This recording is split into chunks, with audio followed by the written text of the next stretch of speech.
I'm on my way to you. Not in a car, not on a plane, not even on a rocket. I'm coming through time, through effort, through failure after failure after failure. And before you tune this out, before you tell yourself this isn't for you, let me ask you something. When was the last time someone spoke to you about the future and actually meant it? Not vague optimism, not empty motivation, not everything will be okay without a plan. I mean, really meant it. Because here's the uncomfortable truth most people won't say out loud. The future doesn't arrive on its own. It doesn't drift gently toward us like a sunrise. It has to be built, piece by piece, decision by decision, by people who are willing to look foolish before they look visionary. And that's why I'm on my way to you, because the world doesn't need more spectators. It needs builders. It needs thinkers. It needs people who can sit alone with a difficult idea and not flinch. You feel it, don't you? That quiet pressure in your chest. That sense that you're meant for more than scrolling, surviving, repeating. That strange mix of excitement and fear when you imagine what could exist, but doesn't yet. Most people ignore that feeling. They drown it out with comfort, with routines, with excuses that sound responsible but feel hollow. But you didn't click on this by accident. Something in you is awake. And this message isn't about romance in the traditional sense. It's deeper than that. It's a kind of love most people never experience. Love for possibility, love for progress, love for a future where humanity doesn't just exist, but thrives. Think about it. Every meaningful leap forward in history started with someone saying, this doesn't exist yet, but it should. Electricity, the internet, space travel, ideas that sounded insane until they didn't. And every one of those ideas had enemies, ridicule, doubt, people saying, be realistic, but realism, when used as a weapon, is just fear in a suit. So when I say I'm on my way to you, what I really mean is this. I'm on my way to the part of you that still believes, the part that asks dangerous questions, the part that refuses to accept that this is as good as it gets. Because the future isn't built by the loudest voices. It's built by the stubborn ones, the obsessed ones, the ones who keep going long after the applause disappears. And if you're willing to listen, really listen, this isn't just a message. It's an invitation to think bigger than your circumstances, to care more deeply than is comfortable, to commit to something that won't pay off immediately, but will matter forever. So take a breath, lean in, because this journey doesn't start with success. It starts with conviction. And that is where everything changes.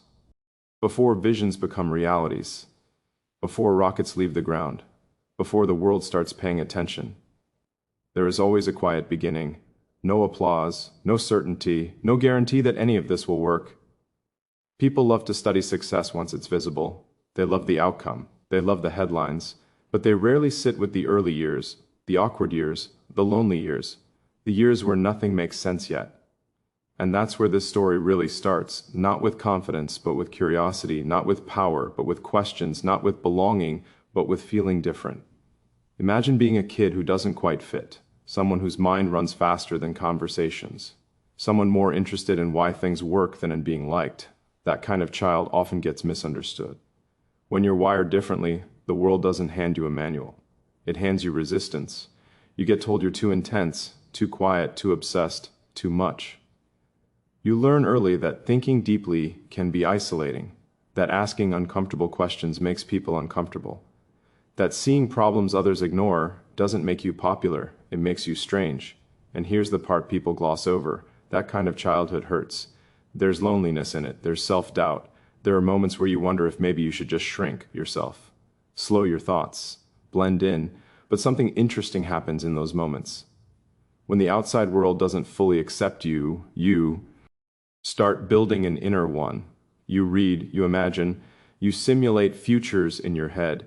You take apart ideas just to see how they rebuilt, and slowly, almost without realizing it, you're training a muscle most people never develop.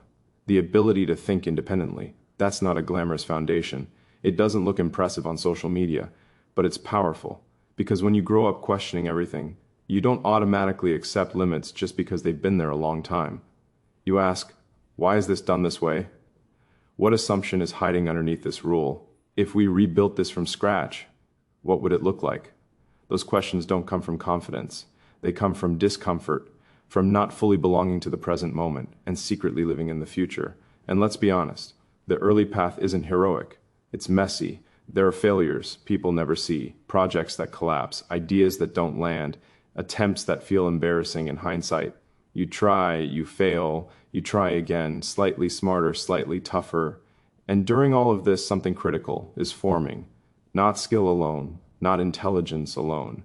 Resilience, the kind that doesn't announce itself, the kind that keeps going quietly when no one is watching. Because when you've already felt misunderstood, when you've already felt behind, when you've already felt like the outsider, you have less to lose. And that's where courage is born, not from comfort, but from necessity. So if you look back at your own life and see struggle, awkward beginnings, years that felt like preparation but not progress, don't dismiss them. Those moments might be doing exactly what they're supposed to do. They might be teaching you how to think, how to endure, how to stand alone with an idea long enough for it to become real. Every ambitious future is built on an unglamorous past. And the foundation isn't fame, it isn't money, it isn't validation. It's the ability to keep learning, keep questioning, keep going, even when the path makes no sense yet. And especially when no one else believes you, vision isn't about seeing the future clearly. It's about caring about it enough to chase a blurry image through uncertainty, ridicule, and risk. Most people don't lack intelligence, they lack scope. They think in days, in paychecks, in weekends, in what's immediately in front of them. But real vision stretches across decades. It asks questions most people avoid because they're uncomfortable, heavy, and inconvenient. What happens to humanity if we stop pushing forward? What happens if we play it safe for too long? What happens if we never attempt the impossible? Big picture thinking doesn't start with profit. It starts with responsibility, a quiet realization that if no one builds the next step, there is no next step. And this is where ambition gets misunderstood. People think ambition is ego. They think it's about proving something, about status, about being seen. But true ambition, the kind that reshapes the world, is almost the opposite. It's obsession with a problem bigger than you. It's waking up every day with a question that won't leave you alone. How do we make life multiplanetary? How do we accelerate sustainable energy? How do we increase the odds that civilization survives and thrives? Those aren't branding slogans. They're long-term bets on humanity itself. And here's the part few people are willing to face. If your goals don't scare you, they're probably too small. Vision requires accepting that you might fail publicly, spectacularly, repeatedly. It means committing to a future you may never fully enjoy. Think about that. Working for something whose payoff might arrive decades later, or benefit people you will never meet, or solve problems that don't affect you directly. That's not normal behavior. That's long-term thinking in a short-term world. And it comes at a cost, because when you see the big picture, you can unsee it. You start noticing inefficiencies everywhere. You feel the weight of wasted potential. You feel impatient with systems designed to preserve comfort instead of progress. You stop asking, what's realistic, and start asking, what's necessary. That shift changes everything. Because realism is constrained by the present, necessity is defined by the future, and when necessity becomes clear enough, people do extraordinary things. They sleep on factory floors, they risk their savings, they endure years of criticism with no reassurance it will pay off, not because they were reckless, but because the alternative, doing nothing, feels worse. Vision is a kind of love, love for what could exist, love for problems worth solving, love for a future that demands courage from the present. And if you've ever felt restless, like your life is too small for your thoughts, like you're pretending to care about things that don't really matter to you, that's not dissatisfaction. That's vision trying to wake you up. The world doesn't change because someone wants it to. It changes because someone decides it must. So the question isn't whether the vision is too big. The real question is whether you're willing to grow into it. Vision is exciting, but obstacles, those are unavoidable. This is the part of the journey most people quietly exit, not because they aren't capable, but because they weren't prepared for how hard reality pushes back. Because the truth is, the universe does not reward intention, it rewards persistence. Every ambitious idea eventually collides with friction. Money runs out, timelines break, people doubt you, sometimes loudly, sometimes behind your back. And worse than public skepticism is private fear, the kind that hits you at night when there's no audience, no adrenaline, just you and the possibility that this might not work. Failure isn't a single moment, it's a season, sometimes a long one. Projects collapse after years of effort. Entire teams dissolve. Decisions you believed in turn out to be wrong. And here's the lesson most people learn too late. Failure doesn't ask for permission before it teaches you. It just shows up, over and over. And if you're building something truly new, you're not just fighting technical problems. You're fighting gravity. Systems designed to resist change. Institutions optimized for stability, not innovation. Human psychology that prefers familiarity over progress. You start to realize that the biggest obstacles aren't always external. They're internal. Impatience, ego, the need to be right instead of effective. Early on, you think success is about brilliance, about having the right idea. Later, you learn it's about endurance. Can you stay calm when everything is on fire? Can you learn faster than the problem evolves? Can you separate useful criticism from noise? Because not all feedback is equal. Some people criticize because they care about truth. Others criticize because they care about comfort. Learning to tell the difference is survival. And here's a hard-earned insight. Pain is data. Every setback contains information if you're willing to look without flinching. Why did this fail? Which assumption was wrong? What did reality just teach me that theory never could? That mindset changes how obstacles feel. They stop being personal attacks. They become signals, guides pointing toward a better version of the idea. But that doesn't make them easy. There will be moments when walking away feels rational, moments when quitting would earn you sympathy, moments when continuing feels almost irresponsible. Those are the moments that define you, not because persistence is always right, but because thoughtful persistence is rare. The goal isn't to be stubborn, it's to be adaptive without losing conviction. To say this approach failed, but the mission still matters. That balance is brutal to maintain. Too much flexibility and you drift, too much rigidity and you break. So you learn to iterate not just products, but yourself. You become more precise, more patient, more grounded in reality. You stop needing constant reassurance. You stop expecting linear progress. You accept that breakthroughs often come right after the point where quitting feels logical. And slowly, something shifts. What once felt overwhelming becomes familiar, pressure becomes normal, uncertainty becomes a companion instead of an enemy. You don't become fearless, you become functional in the presence of fear. That's the real lesson. Not how to avoid obstacles, but how to operate while surrounded by them. Because the path forward isn't smooth. It never was. And if you're facing resistance right now, if everything feels heavier than it should, if progress feels slower than promised, you're not broken. You're in it, right where real builders are forged. At some point you realize something uncomfortable. The problem isn't just the world, it's how you think about the world. Most limits aren't physical, they're cognitive. They're assumptions inherited from people who never questioned them, rules that made sense once, but no longer do, beliefs repeated so often they feel like laws of nature. This is where mindset becomes everything. Not motivation, not hype, but how you reason. First principles thinking isn't about being contrarian. It's about being nest. Instead of asking, how is this usually done? You ask, what is this actually made of? What are the fundamental constraints? What is physically, mathematically, or logically possible? When you strip a problem down to its core, you often find that the so-called limits were just conventions. And conventions are optional. This way of thinking is uncomfortable because it removes excuses. You can't hide behind. That's just how it is. You can't blame tradition. You can't outsource responsibility. If something is possible in theory, then the only remaining question is effort, and effort is personal. That's why this mindset feels heavy, because it forces you to confront your own capacity. How much pain are you willing to tolerate? How long are you willing to stay misunderstood? How much of your life are you willing to invest in something uncertain? Most people prefer narratives that protect their ego. I could have done it if it wasn't the right time. They got lucky. But first principles thinking doesn't care about stories. It cares about outcomes. And that can be brutal, because it reveals that progress isn't blocked by talent alone. It's blocked by willingness. Willingness to learn aggressively. Willingness to work longer than feels reasonable. Willingness to look stupid before looking competent. Another hard truth. Optimism isn't passive. It's a discipline. Believing the future can be better doesn't mean ignoring reality. It means engaging with it more deeply than anyone else is willing to. Pessimism feels sophisticated.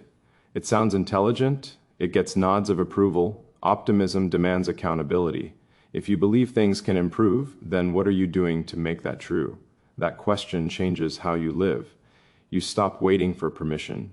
You stop expecting perfect conditions. You stop needing certainty before acting. Because certainty is a luxury reserved for people who aren't building anything new. Progress is made by those willing to move with incomplete information, to decide, to commit, to adjust. And here's the paradox. The more responsibility you take, the more freedom you gain. Because once you accept that outcomes are influenced by your choices, you stop feeling like a victim of circumstance. You become a participant.